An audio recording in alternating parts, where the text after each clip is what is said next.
नमस्कार. आजच्या व्हिडिओमध्ये पुरणपोळी मऊसूत आणि खमंग होण्यासाठी काही टिप्स पाहणार आहोत.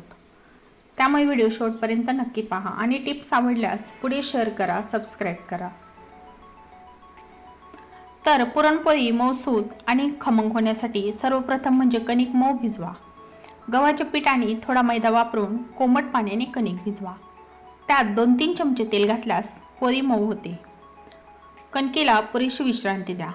कणिक किमान 1 ते 2 तास झाकून ठेवावी. त्यामुळे ती लवचिक होते आणि पोळी फाटत नाही. पुरण अगदी मऊ आणि कोरडे असावे. पुरणात जास्त ओलावा राहिल्यास पोळी लाटताना फुटते. पुरण यंत्रातून पुरण काढल्यास ते अधिक मऊ होते. पुरण आणि कणिक यांचे प्रमाण योग्य ठेवा. साधारणपणे कणकेपेक्षा पुरणाचं प्रमाण थोडं जास्त ठेवल्यास पोळी चविष्ट लागते. लाटताना तांदळाचे पीठ किंवा मैदा वापरा. त्यामुळे पोळी चिटकत नाही आणि सहज लाटता येते. मध्यम आचेवर भाजा.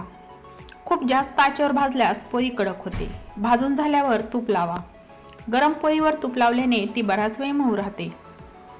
पोळ्या स्वच्छ कापडात किंवा डब्यात झाकून ठेवल्यास त्यांचा मऊपणा टिकून राहतो.